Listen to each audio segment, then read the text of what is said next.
जी बेटा, तो ये पेपर 5 है, फरवरी मार्च 2023, बिल्कुल लेटेस्ट पेपर है। ठीक है, इसको डिस्कस करते हैं और पूरा पेपर बेटा हम सॉल्व करेंगे। तो मे भी क्लास जो है ना 1 आवर से लंबी हो जाए। अगर आप लोगों की आगे कोई क्लास हुई तो आप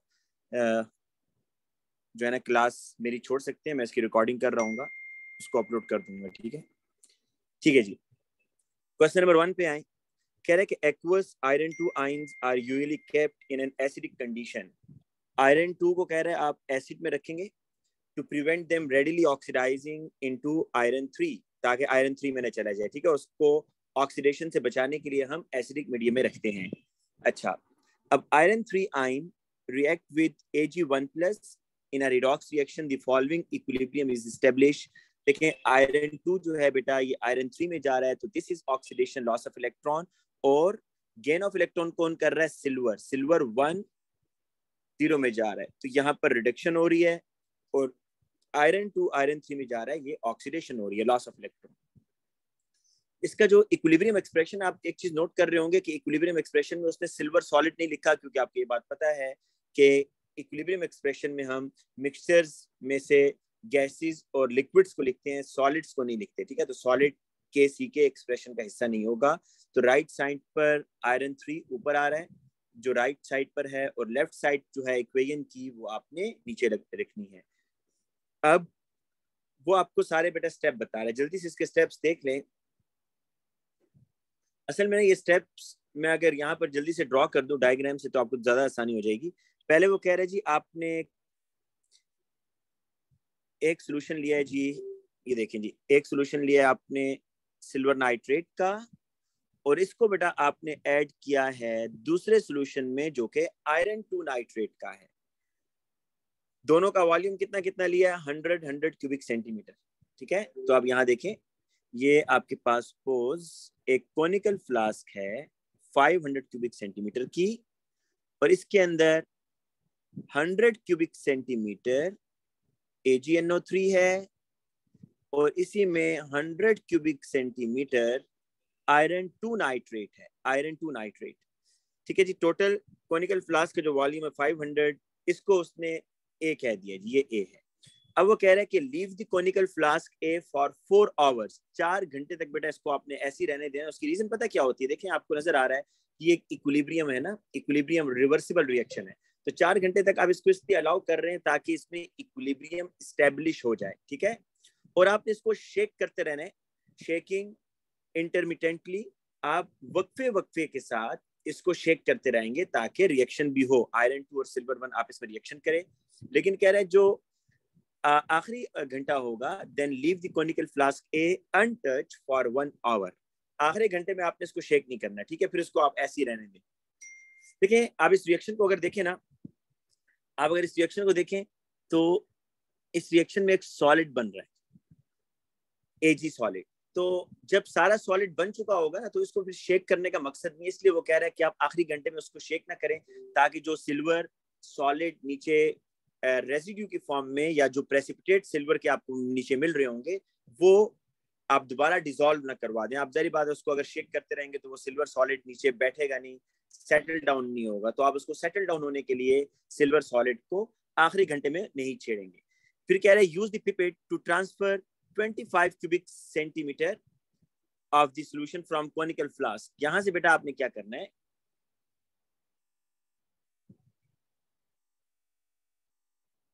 25 क्यूबिक सेंटीमीटर आप यहां से निकालेंगे। 25 क्यूबिक सेंटीमीटर आपने बेटा ऊपर से वॉल्यूम ट्रांसफर किया। ठीक है, into the new conical flask, जिसको वो बी कह दिया। इस कोनिकल फ्लास्क का नाम हो गया बी, और इसकी बेटा वो टाइट्रेशन करवा रहे हैं फिर। अच्छा, इसमें ना वो NaCl भी डाल रहे हैं। क्या डाल रहे हैं? NaCl। अब देखेंगे, जो आपने बेटा ऊपर से कोनिकल फ्लास्क ए से जो कोनिकल फ्लास्क बी में आप गए हैं, कोनिकल फ्लास्क में सिल्वर आयन था या नहीं था? जरा चेक करें, था ना, क्योंकि ये रिवर्सिबल रिएक्शन है, चारों चीजें थी। कोनिकल फ्लास्क ए में सिल्वर 2 भी था, सॉरी सिल्वर 1 भी था, आयरन 2 भी था, सिल्वर आयरन 3 भी था, और सिल्वर सॉलिड भी था। तो यहीं से आपने 25 cubic centimetre conical flask B में लिया है। तो अब बी के अंदर सिल्वर आयन तो थे, सिल्वर 1। जब आपने NaCl डाला ना बेटा, तो जो Ag+ है वो Cl नेगेटिव के साथ बॉन्ड बनाकर व्हाइट प्रेसिपिटेट बना देगा। तो कह रहा है जैसे ही आप NaCl डालेंगे इस कोनिकल फ्लास्क में, तो यहाँ पर व्हाइट प्रेसिपिटेट सिल्वर क्लोराइड के बनेंगे, ठीक है। यहाँ पर आपने NaCl डाला है तो यहाँ नीचे AgCl सॉलिड बन जाएगा। अच्छा आगे क्या कह रहा है, use a measuring cylinder to add 20 cubic centimetre of sulphuric acid. बेटा इसमें वो कह रहा है आप 20 क्यूबिक सेंटीमीटर H2SO4 भी डालेंगे। बेटा याद रखें जब भी आप रिडॉक्स रिएक्शन करते हैं आपको याद होगा कि MnO4 का रिएक्शन आयरन 2 के साथ क्या उसकी इक्वेशन में H+ आ रहा होता है या नहीं आ रहा होता है, बिल्कुल आ रहा होता है। तो H+ आप डालते हैं एसिडिक मीडियम, ये रिडॉक्स टाइट्रेशन एसिडिक मीडियम में होती है। इसके आगे लॉजिक भी है लेकिन वो आपसे कभी भी नहीं पूछेगा कि क्यों आप एसिड ऐड करते हैं, ठीक है। एसिड बेसिकली मैं आपको बता देता हूँ इन शॉर्ट कि एसिड ऐड इसलिए किया जाता है ताकि KMnO4 जो है ना, KMnO4 के अंदर रिडक्शन कंप्लीट हो। KMnO4 आपको पता है ना +7 से किस में जा रहा होता है, +2 में। तो बेसिकली एसिड डालने का मकसद आप ये समझ लें कि आपका जो ऑक्सीडाइजिंग एजेंट है वो ज्यादा अच्छे तरीके से बिहेव करेगा। इन शॉर्ट कि आप एसिड को डालते हैं कि जो ऑक्सीडाइजिंग एजेंट है जिसपे रिडक्शन हो रही होती है वो ज्यादा अच्छे तरीके से बिहेव कर रहा होता है। अच्छा फिर आपने एसिड भी डाल दिया जी इस फ्लास्क बी में। अच्छा फ्लास्क बी में पता है क्या क्या चीजें, फ्लास्क बी में आयरन 2 है, फ्लास्क बी में आयरन 3 है, फ्लास्क बी में सिल्वर 1 है, फ्लास्क बी में सिल्वर क्लोराइड बन गया क्योंकि आपने NaCl डाला ना तो AgCl आपके पास बन गया भाई, AgCl Ag0 भी है और आपने एसिड भी इसमें डाल दिए। ये सब चीजें बेटा फ्लास्क बी में है, ठीक है जी। अब देखें बेटा ये फरवरी मार्च का पेपर है जी आसिन, फरवरी मार्च 2023 का पेपर है। अच्छा अब देखें अब क्या करना है कि आपने ब्यूरेट से rinse the burette and fill it with a standard solution of KMnO4। बेटा स्टैंडर्ड सॉल्यूशन कहते हैं ऐसे सॉल्यूशन को जिसकी कंसंट्रेशन नॉन हो। अब देखिए वो क्या कह रहा है, वो कह रहा है कि rinse the burette with KMnO4। आपको एक बात बताऊं कि ये जो ब्यूरेट होती है ना, इस ब्यूरेट को अगर आप वाटर से वॉश करते हैं ना, अगर आप किससे वॉश करते हैं जी, वाटर से, तो क्या बेटा वाटर के ड्रॉपलेट्स कुछ ब्यूरेट के वॉल पर लग जाएंगे या नहीं लगेंगे, लगे होंगे।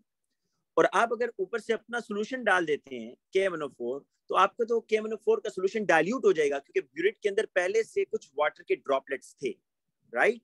इसलिए याद रखिएगा कि जब भी आपने ब्यूरेट यूज करना होता है तो आप ब्यूरेट को पहले रिंस करते हैं उसी सोल्यूशन के साथ जिस सोल्यूशन को आपने यूज करना है ब्यूरेट में डालकर। तो इसलिए अब हमने ब्यूरेट में क्या डालना है, KMnO4 डालना है। तो अब वो कह रहा है कि आप KMnO4 से पहले ब्यूरेट को रिंस कर लें, थोड़ा सा KMnO4 लेकर उसको ब्यूरेट के अंदर से पास करवाएं, ठीक है, और उसको फिर पास आउट करवा दें ताकि अगर कोई वाटर है तो वो KMnO4 अपने साथ ही ले जाएगा। तो rinse a burette and fill it with a standard solution of KMnO4। अच्छा एक और बात बताऊं कि जो कोनिकल फ्लास्क है ना, इसमें अगर वाटर के ड्रॉपलेट्स या वाटर आप ऐड करते तो कोई फर्क नहीं पड़ता है। क्यों? क्योंकि KMnO4 जो आप ऊपर से ऐड कर रहे हैं वो बेसिकली रिएक्शन कर रहा है आयरन 2 से, वाटर से तो रिएक्शन नहीं कर रहा। इसलिए नीचे कोनिकल फ्लास्क में वाटर का आ जाना मैटर नहीं करता, लेकिन ब्यूरेट के अंदर अगर वाटर के ड्रॉपलेट्स हैं और आपने बाद में अपना केमिकल डाला है तो ये मैटर करेगा, ठीक है, वॉल्यूम में मसला आ जाएगा।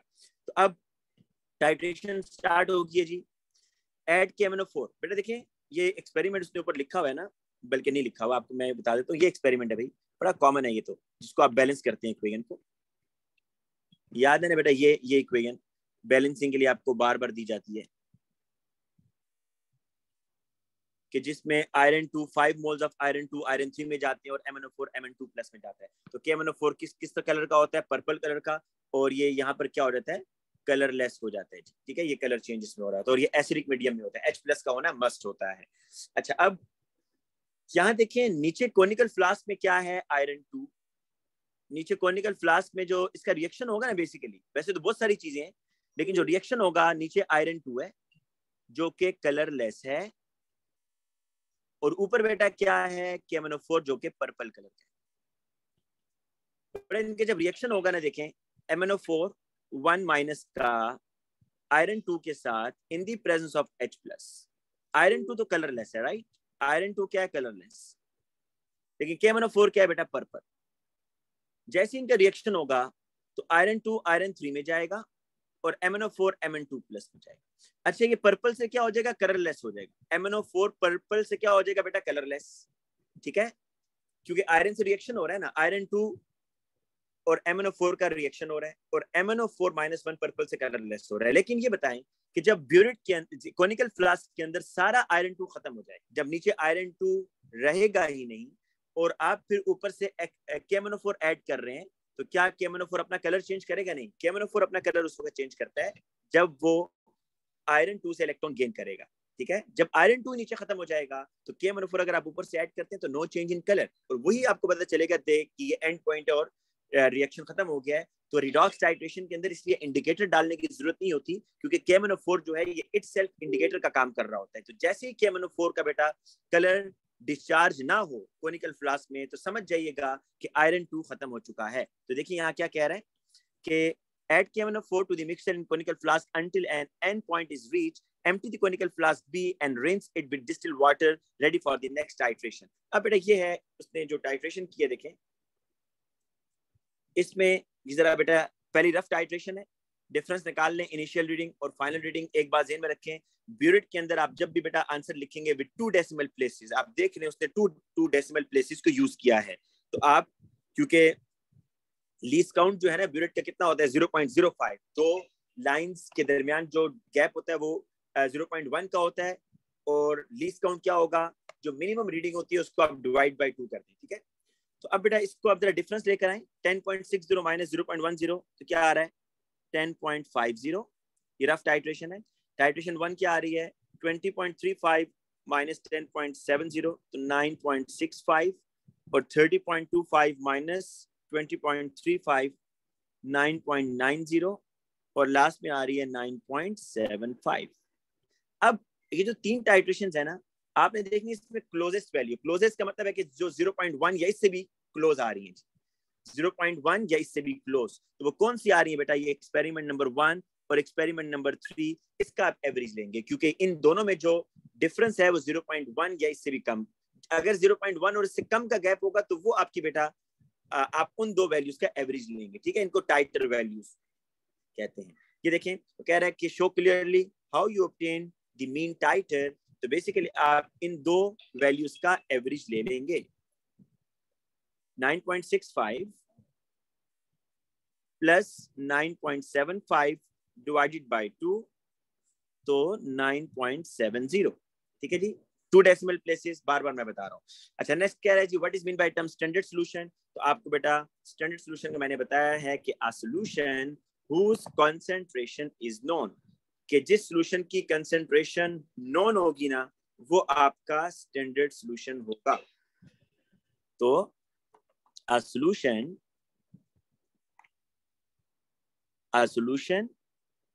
whose concentration is known उसको कहते हैं स्टैंडर्ड सॉल्यूशन। अच्छा, suggest why conical flask A is left for 4 hours in step 2। आपको बता चुका हूं बेटा कि स्टेप 2 के अंदर आपने जब रिएक्शन किया तो कोनिकल फ्लास्क को 4 आवर्स तक क्यों रखना है, to allow the reaction mixture, ताकि टू रीच द इक्विलिब्रियम, वो इक्विलिब्रियम पर बेटा आ जाए, ठीक है। तो यहां मैं लिख रहा हूं to allow the reaction mixture to reach the equilibrium, to reach the equilibrium, ताकि उसमें इक्विलिब्रियम एस्टेब्लिश हो जाए ना बेटा, इसलिए आपको उसको 4 आवर्स तक रखना है। अच्छा, why conical flask A is not shaken during the final hour, ये आप बात ऊपर भी बता चुका हूँ कि वो कह रहा है कि आखिरी घंटे में ना आपने उसको शेक नहीं करना है। क्यों? देखिए बेटा जब आपको पता है कि इक्विलिब्रियम आ गया और सिल्वर सॉलिड नीचे सेटल डाउन हो गया तो फिर हलाने का फायदा नहीं। अगर उसको शेक करेंगे तो वो सारा सिल्वर जो है ना फिर कुछ ना कुछ उसमें डिसॉल्व होना शुरू हो जाएगा, तो सारा जो आपका इक्विलिब्रियम आपने 4 घंटे लगाकर रिएक्शन किया उसका मकसद खत्म हो जाएगा, ठीक है। तो इसलिए आपने उसको शेक नहीं करना। To allow the solid to settle down, to allow the solid to settle down at bottom. अच्छा, suggest why measuring cylinder is the most appropriate apparatus to use for measuring sulfuric acid in step 5। अच्छा मेरी बात सुनिए, आपको पहले ये समझना है कि ये जो रिडॉक्स टाइट्रेशन होती है इसमें एसिड का एक्यूरेट होना मस्ट है, ये एक्सेस में लेते हैं, तो ये बात पहले ज़हन में रखें। जितनी भी रिडॉक्स टाइट्रेशन है, ये बात बड़ी इंपॉर्टेंट है, जितनी भी रिडॉक्स टाइट्रेशन है उसमें आप एसिड एक्सेस में लेते हैं। बेटा एसिड का मैंने आपको पर्पस बताया कि ये ऑक्सीडाइजिंग एजेंट की वर्किंग को बेहतर करता है। इन शॉर्ट आप ये समझ लें। अगर आप एक्यूरेट इसका मकसद समझना चाहते हैं, जो वो नहीं पूछ रहा, मैं बता देता हूँ। अगर आप एसिड ना डालते ना बेटा, अगर आप एसिड ना डालते तो इस MnO4 ने पता है किसमें कन्वर्ट होना था? MnO2 के अंदर, मतलब +7 से +4 में जाना था। ये अच्छे तरीके से इसने ऑक्सीडाइज नहीं होना था।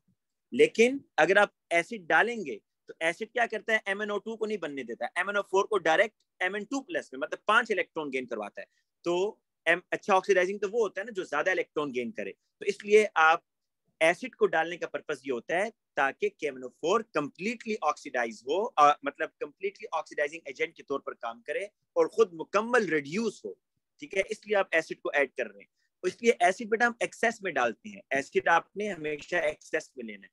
अब जरा क्वेश्चन पढ़ें कि why measuring cylinder is the most appropriate apparatus to use for measuring the sulfuric acid। देखिए, आपको एक चीज एक्सेस में डालनी है तो उसके लिए कहीं पिपेट, उसके लिए कहीं ब्यूरेट लेने की जरूरत नहीं है, उसमें तो टाइम कंज्यूमिंग भी है। तो अब इसलिए ब्यूरेट क्या लेंगे? मेजरिंग सिलेंडर लेंगे, क्योंकि acid is in excess.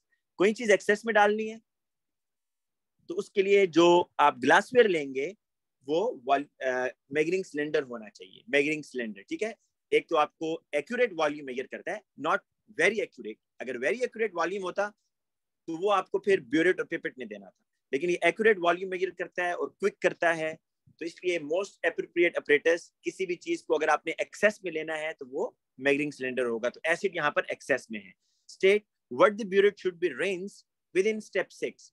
But आपको देखिए मैंने क्या बताया है कि टाइट्रेशन में आपने ब्यूरेट में क्या लिया होता है, जरा देखिएगा। ब्यूरेट में आपने क्या लिया होता है? KMnO4।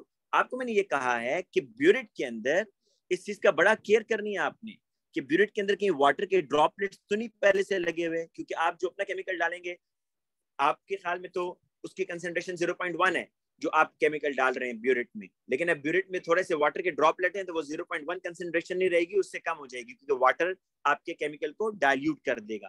इसलिए तरीका ये होता है कि जब भी आप टाइट्रेशन करते हैं तो अपने ब्यूरेट के अंदर उसी केमिकल से इसको वॉश करते हैं या रिंस करते हैं जो केमिकल आपने यूज करना है। तो इसलिए वो कह रहा है कि state word burette should be rinse. तो आपने एक्वस KMnO4 के साथ उसको रेंज करना है। State the change of colour seen in the reaction mixture in conical flask. बेटा देखिए, कोनिकल फ्लास्क में पहले क्या था? आयरन 2 कलरलेस था, आयरन 2 कलरलेस है, लेकिन जैसे ही बेटा सारा आयरन 2 खत्म हो जाएगा तो ऊपर से KMnO4 आप ऐड करेंगे तो कलरलेस से क्या हो जाएगा? पर्पल। तो ये कलरलेस टू पर्पल हो गया जी, कलरलेस टू पिंक या पर्पल। ठीक है जी, पेल पिंक। अच्छा, पर्पल ना कहिएगा, उसकी रीजन मैं आपको बताता हूँ। पर्पल तो उस वक्त होगा ना जब आप बहुत ज्यादा 2-3 ड्रॉप्स डाल देंगे। आपने तो बेटा बिल्कुल हल्का से भी शेड आया ना, मतलब देखिए KMnO4 वैसे पर्पल होता है जब वो बहुत ज्यादा आपको एक ज्यादा अमाउंट में मिलेगा तो वो आपको पर्पल दिख रहा होगा। वैसे KMnO4 को मार्केट में पिंक ही बोलते हैं क्योंकि इसका पिंक कलर का सोल्यूशन बन रहा होता है, लेकिन अगर आप इसको बहुत कंसंट्रेटेड बनाते हैं तो वो पर्पल दिख रहा होता है। लेकिन अगर आप इसका एक एक्स्ट्रा ड्रॉप डालेंगे ना आयरन 2 में, तो जैसे एक एक्स्ट्रा ड्रॉप डालेगा तो आपको हल्का सा शेड कोनिकल फ्लास्क में पिंकिश नजर आएगा, इसलिए colourless to pink, not purple. ठीक है जी, पेल पिंक, वो भी पेल पिंक बेटा, नॉट डार्क पिंक। हल्का सा ही पिंक होगा, आपको आइडिया हो जाएगा कि KMnO4 जो आप कोनिकल फ्लास्क में गया ना उसने रिएक्शन नहीं किया। अच्छा, नेक्स्ट देखें, the student repeats the experiment using KMnO4 at lower concentration, student obtain larger mean titre. बिल्कुल ठीक बात है जी। वो कह रहा है कि just one reason why large titre is better than the smaller one. देखिए, पहली बात वो ये कह रहा है, नीचे था आयरन 2, ये जरा अच्छे तरीके से समझ लें, नीचे आयरन 2 था, इसकी कंसंट्रेशन है सपोज 0.1, और ऊपर बेटा आपने लिया KMnO4। ठीक है जी, इसकी कंसंट्रेशन हम एज्यूम कर लेते हैं 0.5 है, ये ऐसे एज्यूम कर रहे हैं मोल पर क्यूबिक डेसीमीटर। ठीक है, दूसरे केस में देखिएगा, एक और स्टूडेंट आया, आयरन 2 जो है ना वो 0.1 ही है, लेकिन जो KMnO4 बेटा ऊपर से लिया है ना दूसरे स्टूडेंट ने,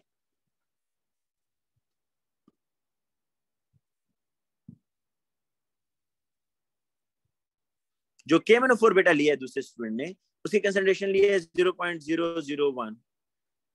आप मुझे ये बताएं कि ज्यादा KMnO4 कहां लगेगा? जो स्टूडेंट बी है वो ज्यादा KMnO4 यूज करेगा ना, क्योंकि उसका अपना सोल्यूशन डाइल्यूट है। अब डाइल्यूट सोल्यूशन लेने का फायदा क्या होता है, सुनिए। देखें, ये जो स्टूडेंट ए है ये कंसेंट्रेटेड ले रहा है, सपोज करते हैं रिएक्शन बिल्कुल खत्म होने के करीब है। ठीक है, नीचे आयरन 2 थोड़ा सा रह गया, अब जो एक ड्रॉप ये स्टूडेंट ऊपर से ऐड कर रहा है, इस एक ड्रॉप के अंदर ना बेटा मिलियंस ट्रिलियंस ऑफ KMnO4 है, ठीक है ना। तो मे बी उन मिलियंस में से सिर्फ थोड़े से आयरन 2 से रिएक्शन करें, और बाकी तो आपने जारी बात है एक ड्रॉप डाला है, तो ड्रॉप इतना कंसंट्रेटेड था कि जो बाकी KMnO4 है वो अनरिएक्टेड रह गए, तो आपने काफी ज्यादा KMnO4 अनरिएक्टेड अंदर डाल दिए। जबकि आप अगर डाइल्यूट लेते हैं बेटा, तो यहाँ पर तो एक ड्रॉप के अंदर मिलियन ट्रिलियंस KMnO4 नहीं आएंगे ना, क्योंकि सोल्यूशन इज डाइल्यूट है। तो जब सोल्यूशन डाइल्यूट है और नीचे आयरन 2 थोड़ा सा रह गया, आप जब लास्ट ड्रॉप आप डाल रहे होंगे तो आप मिलियन ट्रिलियन बहुत कम KMnO4 आ रहे होंगे, तो मे भी इतने काम होंगे सिर्फ वो आयरन 2 को मुश्किल से रिएक्शन कर सके। तो बताएं एक्यूरेसी कहाँ पर ज्यादा आ रही है? एक्यूरेसी बेटा डाइल्यूट वाले में ज्यादा आ रही है, क्योंकि आप जब एंड पॉइंट के करीब पहुंचेंगे तो जो लास्ट ड्रॉप आप डालेंगे उस लास्ट ड्रॉप में KMnO4 के अनरिएक्टेड मॉलिक्यूल्स या जो फार्मूला यूनिट्स है वो कम होंगे, ठीक है। तो ये बात यहाँ पर वो पूछना चाह रहा है कि just one reason why large titre मतलब dilute solution, large titre mean dilute solution is better than the smaller one. तो इसका मतलब क्या होगा, आप बताएंगे कि lower the percentage it decreases the percentage error, it decreases the percentage error. बेटा ये बात समझ आ गई है ना सब बच्चों को?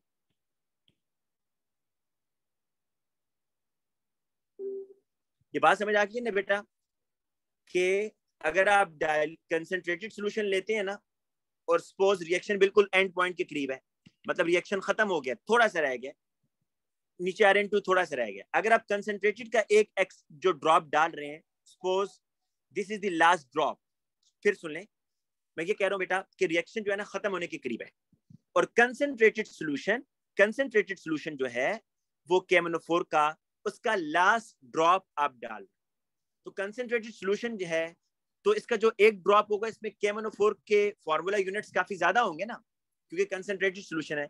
इसके मुकाबले अच्छा, अब ये जो लास्ट ड्रॉप आपने डाला, मैं कहता हूँ जिसमें ट्रिलियंस ऑफ KMnO4 थे, तो ट्रिलियंस में से कुछ KMnO4 के मॉलिक्यूल्स रिएक्शन करेंगे आयरन 2 से, बाकी अनरिएक्टेड फॉर्म में रहेंगे।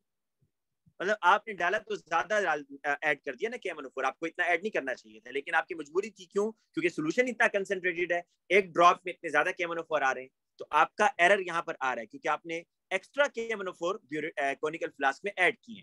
लेकिन अगर कोई बच्चा डाइल्यूट KMnO4 लेता तो उस डाइल्यूट KMnO4 के एक ड्रॉप में तो इतने ज्यादा KMnO4 नहीं आएंगे ना, उसमें क्योंकि वाटर ज्यादा होगा तो KMnO4 कम होंगे। तो जब बेटा आप डाइल्यूट ड्रॉप डाल रहे होंगे तो उसमें चांसेस कम होते हैं कि आपका अनरिएक्टेड KMnO4 नीचे कोनिकल फ्लास्क में रह जाए। ठीक है जोहा, अब मुझे मैसेज करके बताओ बेटा ये बात ठीक है या नहीं? इसलिए जब भी आप बेटा डाइल्यूट लेंगे तो डाइल्यूट में आपका जो परसेंटेज एरर है वो कम हो जाता है। अच्छा नेक्स्ट देखें आप, जोहा मेरी आवाज सही आ रही है? बेटा मेरी आवाज तो ठीक आ रही है Asim?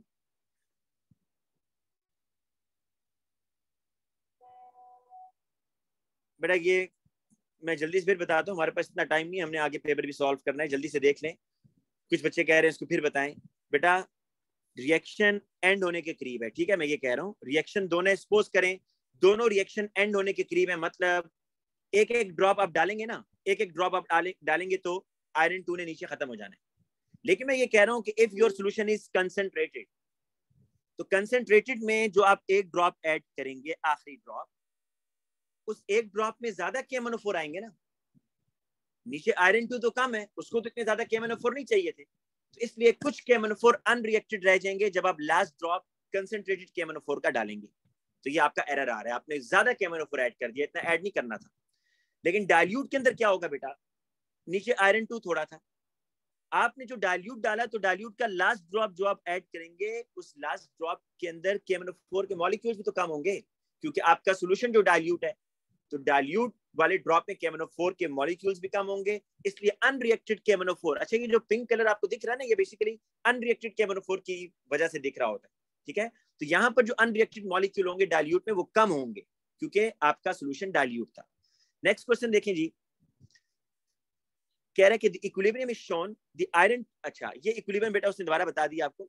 When another student carries out the titration with 0.02 mole per cubic decimeter KMnO4, the mean titer is this, the ionic equation for the reaction between the MnO4 -1 and iron 2 is shown। अच्छा ये बेटा equation given है, calculate the concentration of iron 2। तो बहुत आसान है बेटा, सब बच्चे क्या करें, पहले KMnO4 के मोल निकालने, शाबाश। KMnO4 के बेटा मोल निकालने, हरी अप।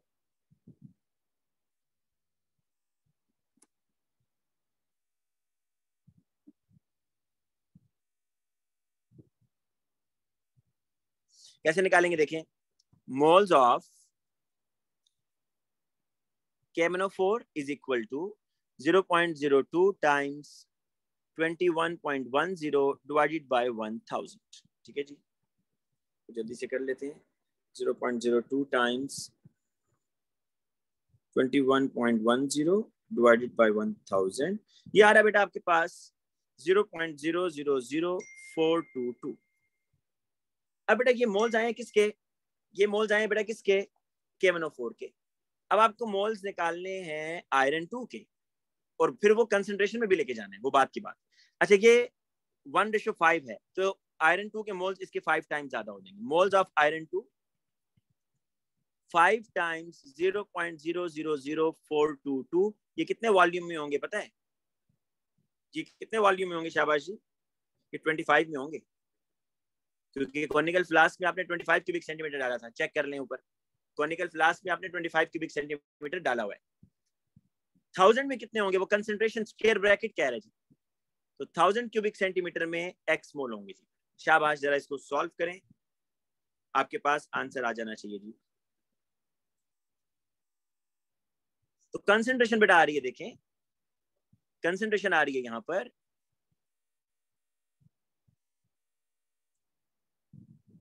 0.0844 जी बेटा, ये आयरन 2 की कंसंट्रेशन है एट इक्विलिब्रियम। ये बात ध्यान में रखिएगा भाई। देखें हुआ क्या है, पहले रिएक्शन आया इक्विलिब्रियम पर, इक्विलिब्रियम पर आने के बाद जब रिएक्शन इक्विलिब्रियम पर आ गया, फिर आपने यहां से 25 क्यूबिक सेंटीमीटर निकाला, और इस 25 क्यूबिक सेंटीमीटर में से जो आयरन 2 था ना, उससे रिएक्शन हुआ। तो ऊपर समझ ले, ऊपर वाला कोनिक फ्लास्क ए था, ये समझ ले, ऊपर वाला जो रिएक्शन है वो फ्लास्क ए है, नीचे वाला रिएक्शन फ्लास्क बी है। ऊपर से नीचे आपने कितना वॉल्यूम ट्रांसफर किया था, 25 क्यूबिक सेंटीमीटर। तो पहले मोल्स जो आए थे वो 25 में आए थे, फिर 1000 में कितने निकाले वो आपको पता चल गया। तो आपको अब बेटा ये पता चल गया है कि इक्विलिब्रियम पर अनरिएक्टेड आयरन इतना था जी, इक्विलिब्रियम पर अनरिएक्टेड आयरन कितना था, 0.0844। अच्छा, कह रहे suggest why it is not necessary to measure the concentration of silver ion. भाई कह रहे सिल्वर आयन की कंसंट्रेशन निकालना क्यों लाजमी नहीं है, जरा सोचें एक मिनट लेकर कि सिल्वर आयन की कंसंट्रेशन निकालना क्यों लाजमी नहीं है। क्योंकि बेटा जो कंसंट्रेशन आपकी आयरन 2 की है वही कंसंट्रेशन जो होगी आपकी सिल्वर आयन की भी होगी, ठीक है, क्योंकि मोलर रेशो सेम है। फिर ऊपर से इसका जो है ना, यहां देखें एक क्वेश्चन मैं आपको दिखाता हूं, कंसंट्रेशन सेम है बेटा, कंसंट्रेशन सेम है ना, मोलर रेशो भी सेम है, तो अलहदा से निकालने की जरूरत नहीं है, ठीक है। तो ऊपर आप क्वेश्चन देखेंगे दोनों की कंसंट्रेशन सेम है।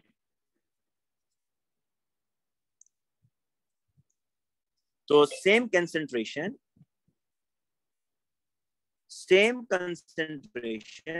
As the concentration of iron 2। आप ऊपर देख सकते हैं क्वेश्चन में, मोलर रेशियो ना देखें, क्वेश्चन में देखें कि concentration is same and then molar ratio is also same. ये देखें 0.2 0.2, ठीक है बेटा। अब आ जाए नेक्स्ट पार्ट पर। अब ये क्वेश्चन थोड़ा सा ट्रिकी है, determine the decrease in concentration of iron 2। पता है वो क्या पूछना चाह रहा है बेटा, वो कह रहा है कि ये बताएं कि आयरन 2 की कंसंट्रेशन कितनी कम हुई। इक्विलिब्रियम पर कंसंट्रेशन पता चल गई है, इक्विलिब्रियम पर आयरन 2 की कितनी कंसंट्रेशन है। इक्विलिब्रियम का मतलब है कि जब रिएक्शन हो चुका, आयरन 2 आयरन 3 में कन्वर्ट हो चुका, तो आयरन 2 की जो कंसंट्रेशन थी दैट इज 0.0844।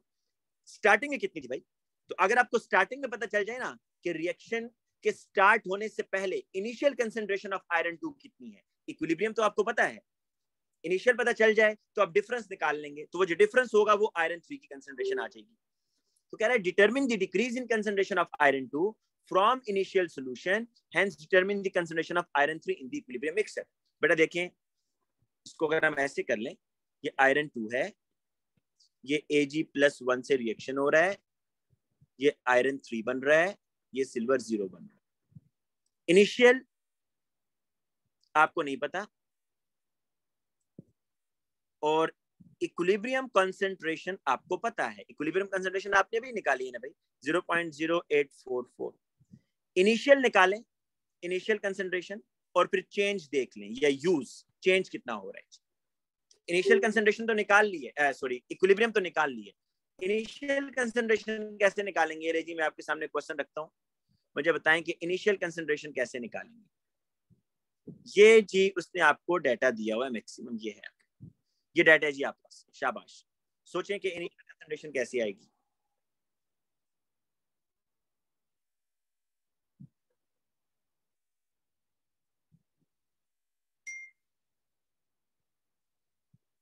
अब देखिए मैं आपको बताता हूँ जी, ये कितनी है मुझे बताएं ना, सुहा मुझे बताएं कि इनिशियल कंसंट्रेशन है कितनी, आंसर बताएं।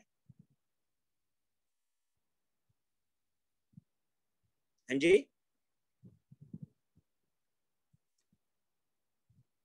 कौन बच्चे कह रहे हैं जी कि इनिशियल कंसंट्रेशन तो ये है आयरन 2 की, ये आयरन 2 है ना बेटा, FeNO3 होल ट्वाइस, तो आयरन पर 2 प्लस चार्ज है ना, तो कौन बच्चे कह रहे हैं जी इनिशियल कंसंट्रेशन 0.2 है? ये है आसिम, आयरन 2 की इनिशियल कंसंट्रेशन 0.2 मोल होगी। कंसंट्रेशन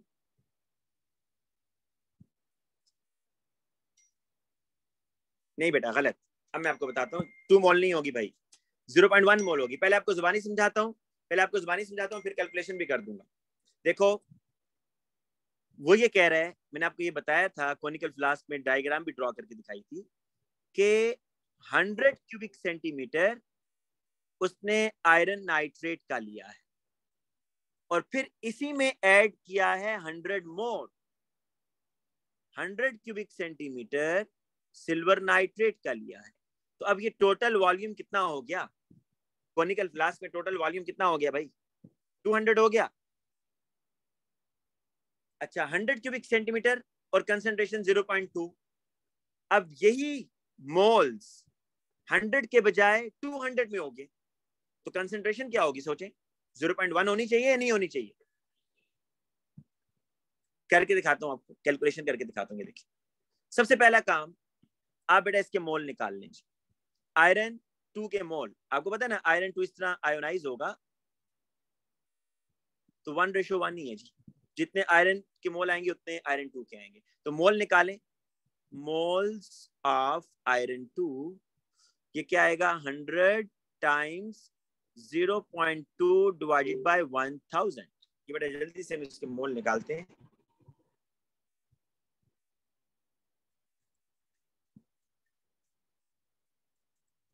ये आ रहे हैं 0.02,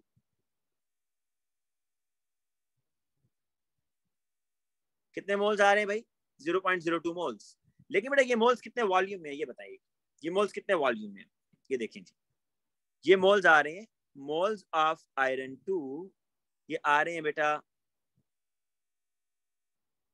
इसको ऐसे कर लेते हैं, 0.02 moles of iron 2 200 cubic centimetre में है, क्योंकि भाई 100 दूसरा भी तो ऐड किया है ना, तो टोटल अब ये 200 में मोल्स आ रहे हैं। तो 1000 में कितने आएंगे? 1000 क्यूबिक सेंटीमीटर में x मोल आएंगे, तो x is equal to 0.02 times 1000 divided by 200।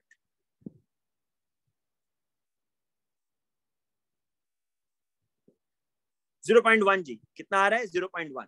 तो इनिशियल मोल 0.1 थे। ये बात ठीक है ना भाई, समझ आई ये बात? थोड़ी सी ट्रिकी इस लिहाज से बच्चे इसमें गलती करेंगे और लाजमी करेंगे, वो यही मोल ले लेंगे जी, लेकिन आप इसको जुबानी भी कर सकते थे। देखें कि ये 0.2 मोल 100 में थे ना, 1000 में आपके पास जो मोल्स आ रहे थे वो 100 में थे, सॉरी जितने भी मोल्स आ रहे थे वो 100 में थे। अब वो 100 में तो ना रहे ना, आपने 100 मजीद में तो ऐड किया, तो वो मोल्स 200 में हो गए, तो आपने 1000 में निकालनी है कंसंट्रेशन। बट अब देखिए मैं यहाँ पर इनिशियल कंसंट्रेशन लिख रहा हूँ 0.1, ये देखें इनिशियल कंसंट्रेशन आ गई 0.1, और इतनी कंसंट्रेशन बेटा इक्विलिब्रियम पर है, इसका डिफरेंस निकालें 0.1 माइनस 0.0844, तो ये चेंज कितना आ रहा है? ये आ रहा है माइनस 0.0156। इसका मतलब है आयरन 3 भी इतना बना है कि 1:1 है, 0.0156।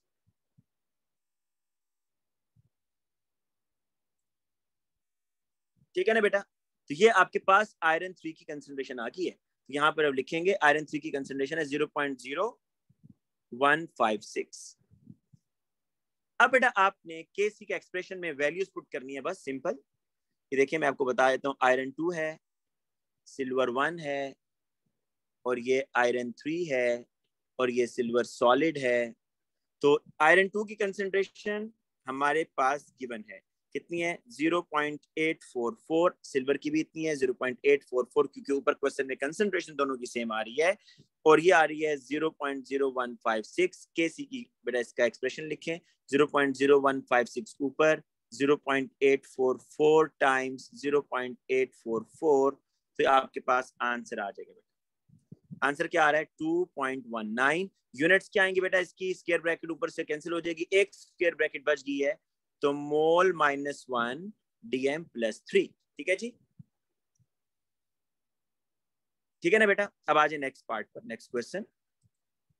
नेक्स्ट क्वेश्चन में ये है, असल में ये आयोडोमेट्रिक है, इसमें आयोडीन यूज हो रहा है। पहले मैं आपको एक चीज बता दूं कि बेटा ये जो पोटेशियम आयोडाइड होता है ना, दिस इज कलरलेस, क्योंकि ग्रुप 1 का सॉल्ट है ना, कलरलेस होगा। I2 जो है ना बेटा, ये ब्राउन सोल्यूशन होता है। क्या होता है, ब्राउन। देखिए बेटा, अगर आयोडीन है ना, आयोडीन को डिटेक्ट करने के लिए हम इसमें स्टार्च डालते हैं जब टाइट्रेशन कर रहे होते हैं ना बेटा, उस टाइम। वैसे ब्राउन कलर से इंडिकेट हो जाता है, लेकिन ब्राउन कलर इतना जो है ना एक शार्प कलर नहीं है, क्योंकि कलरलेस से ब्राउन पहले फेंट ब्राउन आएगा, तो इतना बच्चे इतने आसानी से उसको पिक नहीं कर सकते। इसलिए हम आयोडीन को जब भी आयोडोमेट्रिक टाइट्रेशन करते हैं तो इसमें इंडिकेटर कौन सा यूज करते हैं, स्टार्च। ये बात याद रखनी है कि आयोडोमेट्रिक टाइट्रेशन, आयोडोमेट्रिक मीन जिसमें आयोडीन यूज हो रहा है, उसमें इंडिकेटर कौन सा होगा, स्टार्च। और आपके पास जो बेटा स्टार्च डालने के बाद जो कम्प्लेक्स का कलर बनता है वो ब्लू ब्लैक सा बन रहा है, ब्लू ब्लैक कम्प्लेक्स। ठीक है जी, स्टार्च, आयोडीन और स्टार्च ब्लू ब्लैक कम्प्लेक्स देते हैं। तो यहाँ पर अब जरा रिएक्शन पर आ जाए कि ये है आपके पास iodide, this is colourless, H2O2 के साथ रिएक्शन हो रहा है, दिस इज ऑक्सीडाइजिंग एजेंट। ये देखें आयोडाइड को ऑक्सीडाइज करेगा इन द एसिडिक मीडियम, तो आयोडीन ब्राउन कलर का सॉल्यूशन बन रहा है और वाटर। अच्छा, ये इसमें वो स्टार्च डाल देगा, लेकिन कितना आयोडीन बना। अच्छा, कितना आयोडीन बना के बाद ध्यान में रखें कि आयोडीन से रेडिली कौन रिएक्शन करता है, थायोसल्फेट। ये थायोसल्फेट बेटा इस आयोडीन को दोबारा आयोडाइड में कन्वर्ट करते हैं। अगर मैं अभी स्टार्च इंडिकेटर की बात ना करूं ना, सिर्फ ये कलर्स आपको बताऊं, तो ये कलरलेस से किस में जा रहा है, ब्राउन में, और ये ब्राउन से दोबारा किस में जा रहा है, कलरलेस में। ये पहले सीक्वेंस समझ लें। अगर हम स्टार्च की भी बात ना करें तो पहले किस में जा रहा है जी, कलरलेस से ब्राउन, और आयोडीन से कौन रिएक्शन करता है, सोडियम थायोसल्फेट Na2H2O3, वो इसको दोबारा किस में भेज रहा है, कलरलेस में भेज रहा है। ठीक है जी, तो ये ऐसा रिएक्शन है जिसमें बहुत सारी चीजें बेटा ऐड हो रही होती हैं। आप जरा देखें उससे कितने ज्यादा केमिकल्स आपको दिए कि the reaction between the sodium iodide या कोई भी आयोडाइड उसने लिया है and hydrogen peroxide takes place in acidic condition. बिल्कुल ठीक है, पहला रिएक्शन आपको समझ आ रहा होगा कि आयोडाइड से आयोडीन बन रहा है, आयोडाइड ऑक्सीडाइज हो रहा है, कौन कर रहा है, H2O2।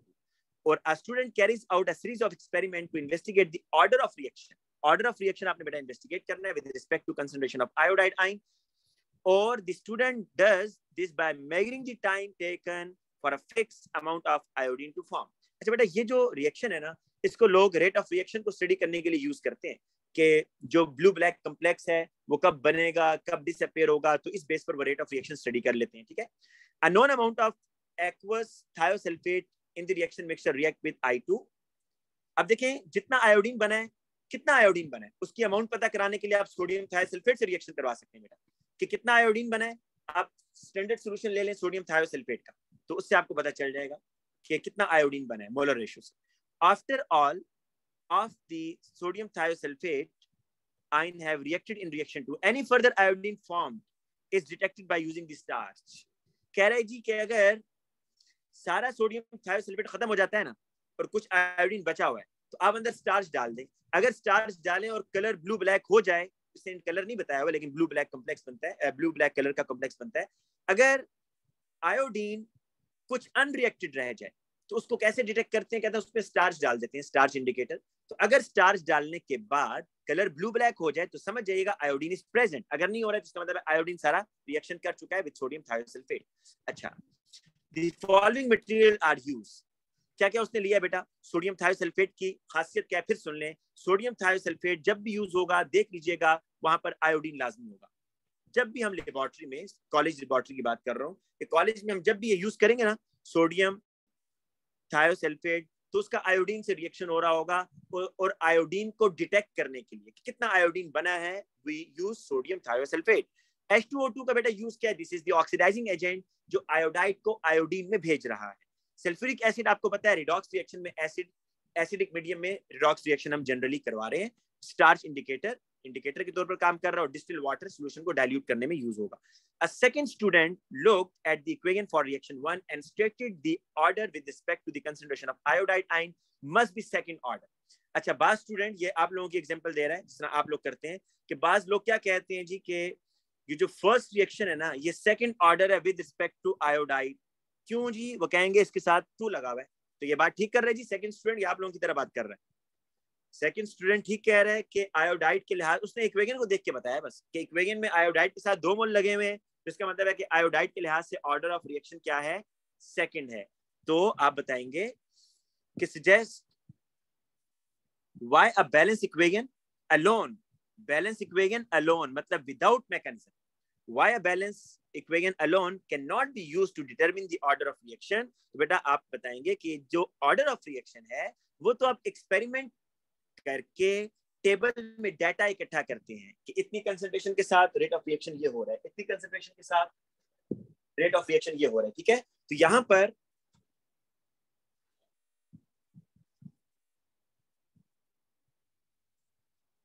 ठीक है बेटा, तो एक मिनट जरा मुझे दें, मैं अपनी जरा जगह चेंज कर लूं, 1 मिनट जी। अच्छा बेटा देखिए,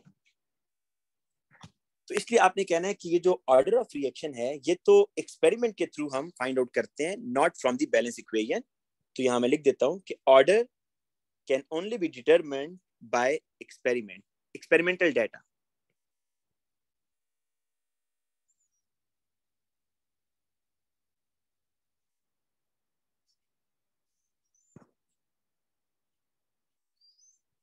Find out by experimental data. अच्छा, describe how the student makes 250 cubic centimeter of 0.1 mole per cubic decimeter potassium iodide starting from the sample of solid potassium iodide in 50 cubic centimeter beaker. बेटा वो कह रहा है कि आपने इस beaker के अंदर जो 50 क्यूबिक सेंटीमीटर का है सॉलिड के आई पड़ा हुआ है, इसमें क्या है? सॉलिड के आई है। आपने इस सॉलिड पोटेशियम आयोडाइड से पता है क्या बनाना है? 0.1 मोल पर क्यूबिक डेसीमीटर पोटेशियम आयोडाइड का सॉल्यूशन बनाना है, और उसका वॉल्यूम कितना होना चाहिए? 250 cubic centimetre. Give the name and size of any की apparatus. Describe how the student ensured the volume is exactly 250 cubic centimeter. You may wish to write your answer using a series of numbered steps. सबसे पहले बेटा आपने dissolve करना है, dissolve solid के आई in small volume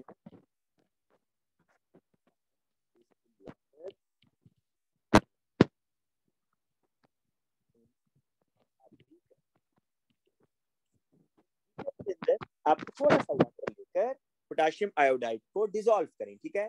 फिर क्या करेंगे जी? फिर आपने transfer this solution, transfer this solution into the volumetric flask having volume 250 cubic centimeter.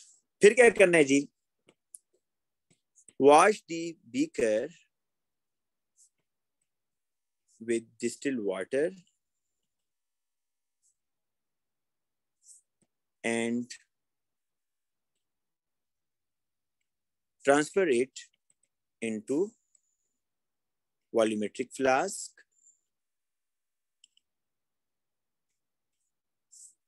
Add more distilled water until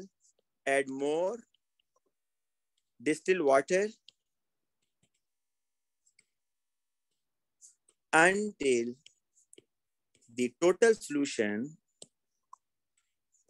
become the total volume become total solution the total volume becomes 250.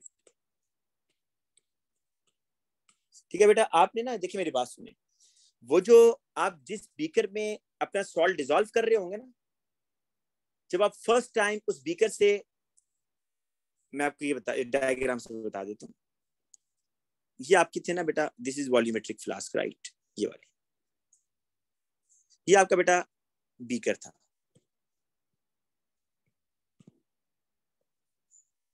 ये आपका के आई था, और ये आपने लिया 50 क्यूबिक सेंटीमीटर वाटर। बेटा इसको आपने डिसॉल्व करके ना इसमें डाल दिया। क्या कहते हैं जी, आप जब ये खाली हो जाएगा तो क्या कुछ थोड़ा सा वाटर के ड्रॉपलेट्स का मतलब वाटर नहीं होगा, फिर उसमें के आई भी होगा, क्या कुछ पोटेशियम आयोडाइड के सोल्यूशन के ड्रॉप्स इधर लगे होंगे, बीकर में बिल्कुल लगे होंगे।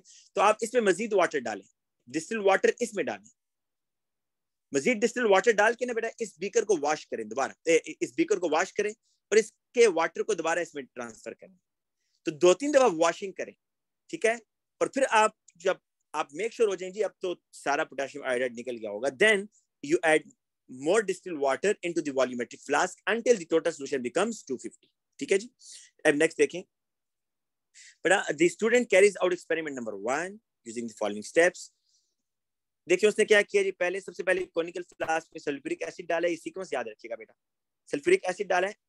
देखिए आप फिर ये एक चीज नोट करें, सल्फ्यूरिक एसिड उसने कैसे डाला, 25 क्यूबिक सेंटीमीटर डाल दिया, कहीं उसने लिखा है फ्रॉम ब्यूरेट फ्रॉम पिपेट, नहीं लिखा, क्यों, क्योंकि एसिड एक्सेस में होता है, मैटर नहीं करता भाई, जो चीज एक्सेस में आप डालते हैं वो मैटर ही नहीं करती कि वो आप किस चीज, मतलब ये नहीं है कि आप कम डाल दें, एक्सेस में ही डालना है तो आप 25 से थोड़ा ज्यादा कर दें, 26-27 पे डाल दें, ठीक है।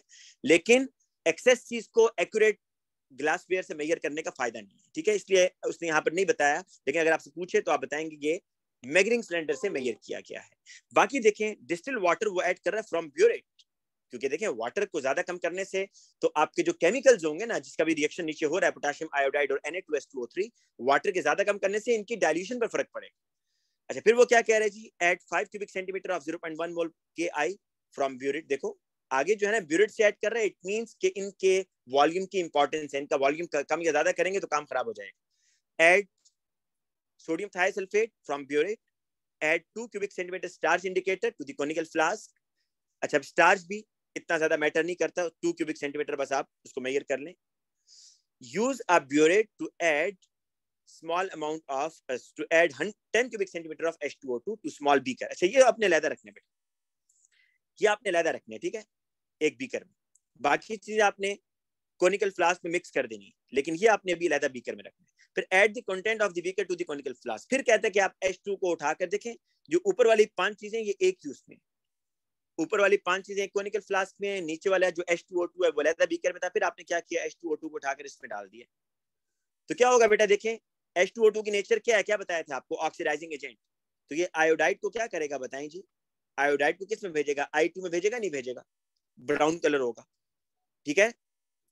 और स्टार्च भी तो है ना अंदर, तो ये ब्राउन कलर क्या करेगा जी, इस आयोडीन के साथ, स्टार्च जो है आयोडीन के साथ बॉन्ड बना लेगा, ब्लू ब्लैक कॉम्प्लेक्स आपको नजर आएगा। अब वो मैंने आपको ब्रीफली बता दिया रिएक्शन के बारे में, वो आगे नहीं पूछ रहा बेटा, ब्रीफली आपको थोड़ा सा बता दिया। ये टेबल है जी आपके सामने कि देखें 25 क्यूबिक सेंटीमीटर H2SO4 है, वाटर 20 है, के आई, वॉल्यूम ऑफ के आई जिसको वो आगे V कह रहे हैं, ठीक है, V 5 और इंडिकेटर 2, जरा इस सारे को ऐड करें, टोटल वॉल्यूम बनता कितना है भाई, शाबाश, टोटल वॉल्यूम कितना बन रहा है, ऐड कीजिएगा जरा।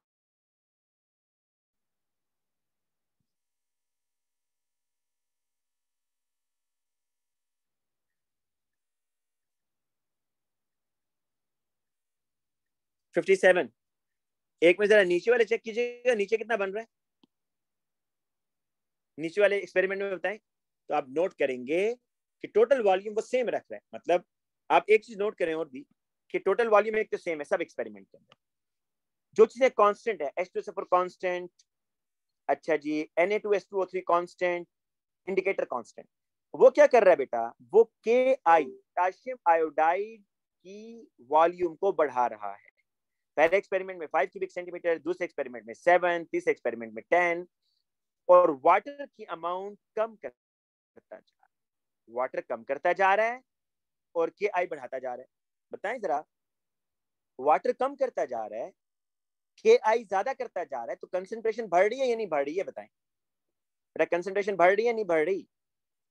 क्योंकि बाकी तो कांस्टेंट है, पोटेशियम आयोडाइड बढ़ रहा है ना और वाटर कम हो रहा है। तो देखिए कंसंट्रेशन के बढ़ने से टाइम कम होता जा रहा है, time taken for the colour change में टाइम क्या हो रहा है, कम हो रहा है। ये तो एक एनामलस पॉइंट है ना, ये आपको वो बताएगा, this is the anomaly, 1 second पे हो ही नहीं सकता ना। लेकिन आप देखें इस पॉइंट को अगर आप हटा दें 1 वाले को फिलहाल, तो आप देखें कि कंसंट्रेशन जैसे जैसे बढ़ रही है वैसे वैसे टाइम भी आपका कम होता जा रहा है, time taken for the colour change कम हो रहा है। State how the student could improve the reliability of the experiment. बेटा इस एक्सपेरिमेंट की रिलायबिलिटी को, कि एक्सपेरिमेंट कितना रिलायबल है, उसको आप कैसे इम्प्रूव कर सकते हैं। तो आप बेटा इसमें क्या बताएंगे जी? आप एक्सपेरिमेंट को रिपीट करें और उसकी एवरेज लें। एक्सपेरिमेंट को क्या करेंगे बेटा? रिपीट करेंगे, ठीक है ना? Repeat the experiment and take average.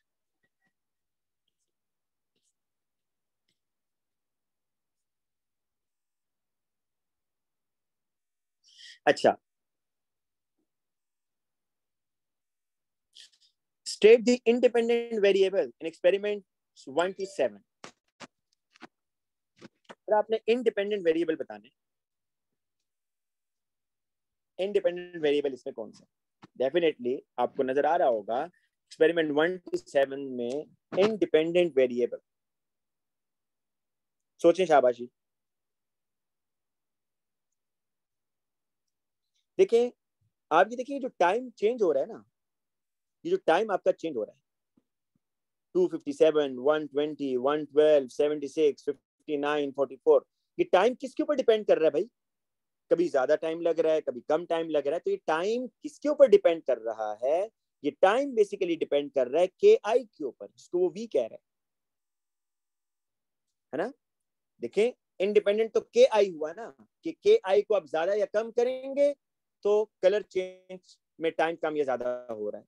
तो बेसिकली ये time taken for the colour change है, जो कभी 257 कभी 120, तो ये टाइम टेकन किसके ऊपर डिपेंड करता है? के आई पर। के आई खुद इंडिपेंडेंट है, बाकी चीजें के आई पे डिपेंड कर रही है, रेट ऑफ रिएक्शन के आई पे डिपेंड कर रहा है, लेकिन के आई इज एन इंडिपेंडेंट। तो के आई या वी लिख दें, जो इसको वी लिखा हुआ है।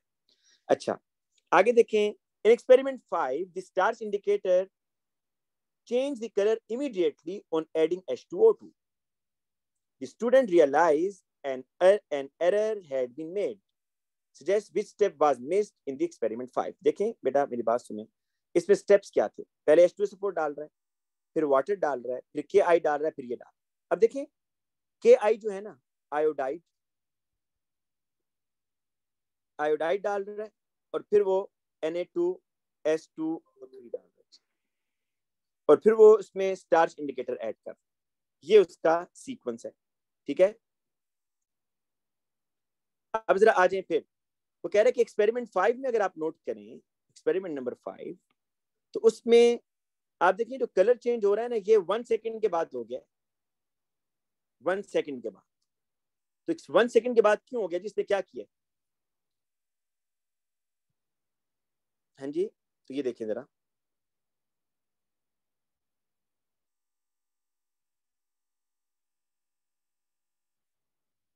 उसने ये किया बेटा कि पोटाशियम आयोडाइड जो डाला था ना यहाँ पर, ये पोटाशियम आयोडाइड जो ब्यूरेट से उसने कॉनिकल फ्लास्क में डाला, पोटाशियम आयोडाइड।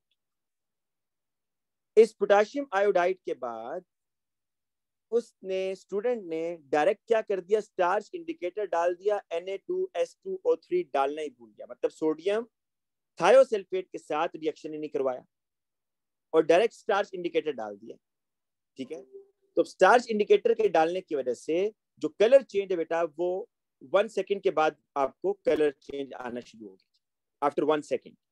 इसलिए आपने यहाँ पर बताना है कि कौन सा स्टेप उसने मिस किया है। देखिए ना एक्सपेरिमेंट नंबर 5 के अंदर ये मिस्टेक हुई है उस स्टूडेंट से, तभी तो 1 सेकंड के बाद कलर चेंज हो रहा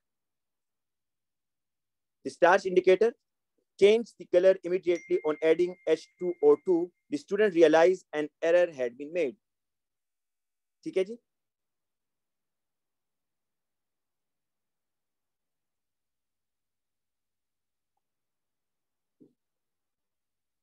अच्छा अब बेटा आ जाए इस ग्राफ के ऊपर, ये ग्राफ आपने बनाना है।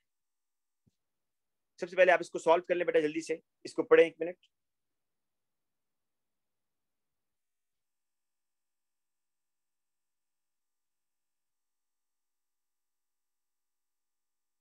पर इसको आप जरा वैल्यूज इसके नोट करें ना, log v और log 1/t, log v और log 1/t, ठीक है, ये v के आई है। और t का बेटा आपने क्या करना है, 1/t करके फिर इसका log भी लेना, 1/t करके फिर इसका log भी लीजिएगा, शाबाश।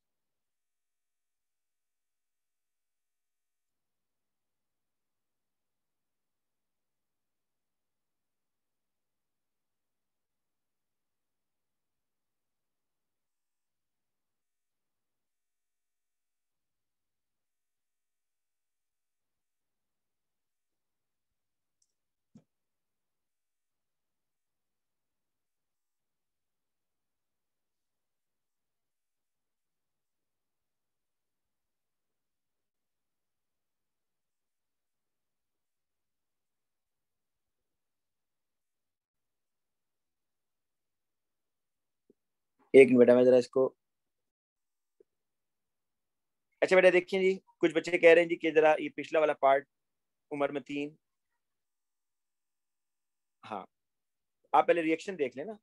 ये रिएक्शन, रिएक्शन बेटा ये है कि आयोडाइड H2O2 से रिएक्शन होगा, I2 बनेगा ना। अच्छा कितना I2 बना, इसका पता चलाने के लिए उमर आप कह रहे हो H2O3 का क्या यूज है, तो H2O3 कितना बना वो आपको कौन बताए, I2 कितना बना, आयोडीन कितना फॉर्म हुआ है वो आपको कौन बताएगा, H2O3 2- ये बताएगा कि आयोडीन कितना बना, ठीक है। लेकिन ये आपने कम लिया हुआ है, ये लिमिटिंग रिएक्शन है, राइट, आयोडीन एक्सेस में।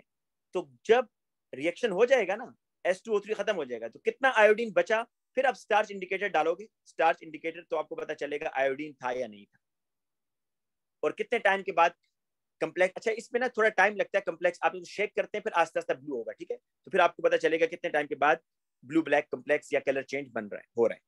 यहाँ पर आप जरा देखें, अगर एक स्टूडेंट ऐसे करे, एक स्टूडेंट ये करे कि पहला रिएक्शन किया, आयोडीन बना, लेकिन वो आयोडीन का फर्दर रिएक्शन H2O3 2- के साथ कराए ही ना, और बस इसी के अंदर H2O2 डाल दे, जिस तरह वो कह रहा है कि in experiment 5 the starch indicator changed the color immediately on adding H2O2. The student realized an error had been made. मतलब कि देखें H2O2 के बाद, रिएक्शन के बाद तो I2 बना ना, तो करना क्या था कि I2 के बाद H2O3 डालना था, H2O3 का आयोडीन से रिएक्शन होना था, आयोडाइड बनना था, और फिर जो आयोडीन बच गया था उसका पता कराने के लिए आपने स्टार्च इंडिकेटर डालना था, फिर बाद में जाके ब्लू कलर चेंज होना, ब्लू कलर में आना था। लेकिन अगर एक स्टूडेंट ये करे कि Na2H2O3 को डाले ही ना, और जैसे ही H2O2 बना डाला ना और I2 बना, तो इस I2 के अंदर फर्दर H2O2 डाल दिया उसने, तो बताएं क्या कलर चेंज फौरन नहीं हो जाएगा? जी बताइएगा बेटा, आप बताइएगा, शाबाश हरियप, उमर आप भी, और निमरा और जोहा सजीहा, ये बात समझ आ गई है कि क्या मिस्टेक किया स्टूडेंट ने, Na2H2O3 नहीं डाला। हरियप बेटा जल्दी करें ना, मैंने आगे भी जाना है, जल्दी से मुझे मैसेज करके बताएं। अच्छा ठीक है जी, अब बेटा आगे चलते हैं जी। अब इन वैल्यूज को आपने बेटा प्लॉट करना है, मैंने ग्राफ प्लॉट किया हुआ है, आपको दिखा देता हूँ। बेटा ये वैल्यूज मैं जल्दी से जरा आपके सामने,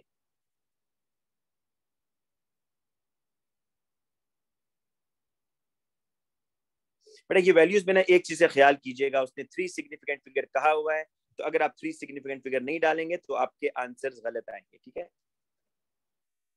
3 सिग्निफिकेंट फिगर्स, 1 आ रहा है तो 1.00 लिखें।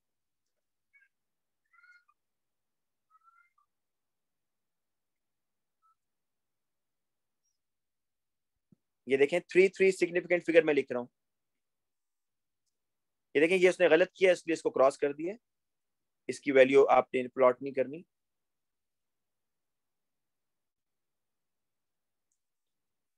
ये जी, इसकी प्लॉटिंग बेटा ये देखिए, ये प्लॉटिंग मैंने किया, टाइम बच जाएगा आपका, आप सिर्फ देख लें। अच्छा मैं आपको मार्क कर देता हूँ जरा प्रोमिनेंट, ये है जी, एक ये आ रहा था, एक ये आ रहा था, एक ये पॉइंट आ रहा है, एक ये पॉइंट आ रहा है, एक ये पॉइंट आ रहा है। लाइन ऑफ बेस्ट बेटा देखिए ठीक बनाई है मैंने या नहीं? लाइन ऑफ बेस्ट फिट आने के बाद जो मोस्ट एनोमलस पॉइंट है वो ये बेटा, ये जो मैंने येलो कलर से मार्क किया।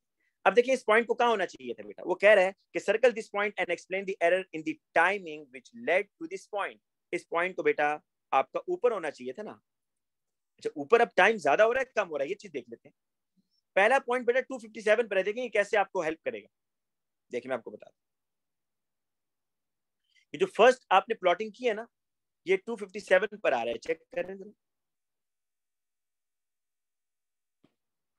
पहली जो प्लॉटिंग है वो कितने पॉइंट पर आ रही है बेटा, 257 पर। फिर आस्ते आस्ते टाइम क्या हो रहा है, कम हो रहा है। टाइम आस्ते आस्ते क्या हो रहा है, कम हो रहा है ना।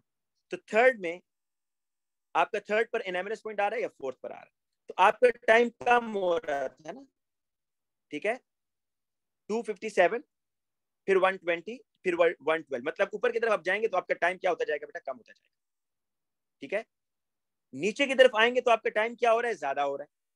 तो आपने तो पॉइंट नीचे लगाया हुआ है, आपने ज्यादा टाइम मेजर किया हुआ है भाई, आपका टाइम कम होना चाहिए था। पॉइंट ऊपर करेंगे तो टाइम कम होगा, ये देखिए मैंने भी आपको पीछे टेबल से बताया, क्योंकि लॉग से अक्सर रीड करना मुश्किल होता है ना बच्चों को, और लॉग से रीड करना समझ नहीं आ रहा होता, तो आप देख लें कि ट्रेंड क्या, ऊपर टेबल से देख लें कि टाइम ऊपर से नीचे कम हो रहा है, ठीक है। तो इसका मतलब है कि यहाँ पर जो प्लॉटिंग हो रही है आप उसको अगर चेक करें तो वो इस तरह जा रहा है कि टाइम यहाँ पर इस तरह कम हो रहा है, ठीक है। तो इस पॉइंट को ऊपर आना चाहिए था, टाइम कम होना चाहिए था, आपने टाइम ज्यादा मेजर किया हुआ है। तो इस ज्यादा मेजर करने की क्या रीजन हो सकती है जी, इस ज्यादा मेजर करने की रीजन ये हो सकती है कि आपने स्टॉप वॉच या तो पहले से स्टार्ट कर दिया, अभी रिएक्शन स्टार्ट नहीं हुआ था, आपने स्टॉप वॉच पहले ही ऑन कर दिया, या आपने स्टॉप वॉच को बंद बाद में किया, रिएक्शन खत्म हो गया, आपका स्टॉप वॉच चलता रहा, इसलिए ज्यादा टाइम मेजर होगी, ठीक है। तो स्टॉप वॉच आप कहेंगे कि वॉच स्टार्टेड टू अर्ली या स्टॉप टू लेट। ये समझ आ गया ना किस तरीके से बेटा आपका थिंकिंग प्रोसेस होगा। आपने पहले देखना कि टाइम मैंने टाइम ज्यादा मेजर किया या कम, आपने टाइम क्या किया बेटा, ज्यादा मेजर कर लिया। ऊपर की तरफ जाएंगे तो टाइम कम हो रहा था, आपने टाइम ज्यादा मेजर किया, इट मींस कि आपने स्टॉप वॉच या तो रिएक्शन से पहले स्टार्ट कर दिया या रिएक्शन के बाद भी वो चलता रहा। तो वॉच स्टार्टेड टू अर्ली या स्टॉप टू लेट। अच्छा बेटा फिर वो कह रहा है कि इसका आप ना ग्रेडियंट निकालें। ग्रेडियंट मैंने निकाल लिया आपके सामने, y2 minus y1 divided by x2 minus x1। ये बेटा y2 है, ये y1 है, और ये x2 और ये x1। इनके कोऑर्डिनेट्स को बेटा आपने यहाँ पर लिख लेना है, ठीक है, ये देखें। अच्छा फिर वो कह रहा है कि give gradient to 2 decimal places.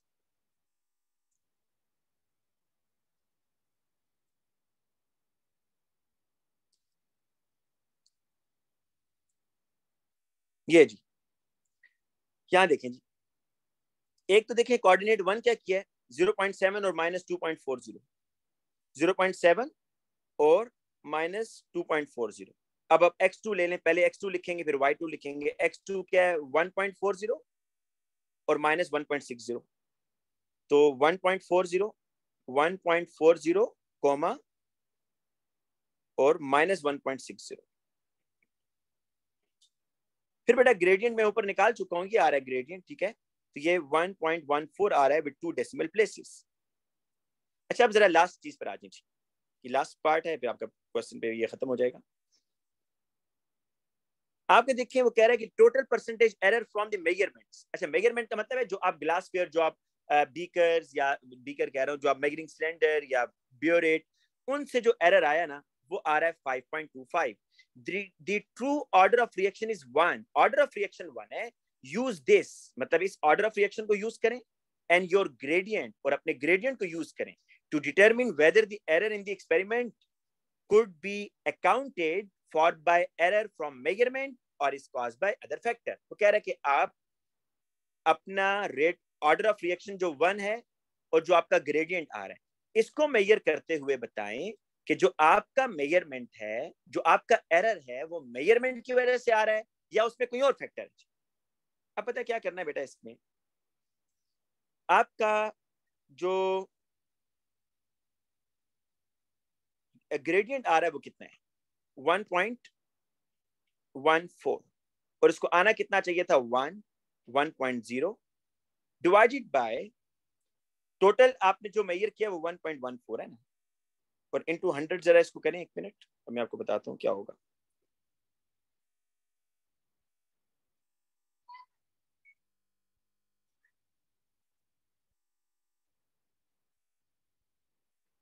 बेटा ये आ रहा है 12%। ना देखें, आपका ऑर्डर ऑफ रिएक्शन 1 आना चाहिए था ना, तो आपका आया है 1.14, तो ये आपका आ गया, इसका जो डिफरेंस है वो मतलब एरर आ रहा है ना डिफरेंस, तो ये आपका डिफरेंस आ गया, जो डिफरेंस आ रहा है मेजरमेंट में, और जो आपने मेजर किया जो टोटल मेजरमेंट है वो ये है इनटू 100, तो ये 12% आ रहा है।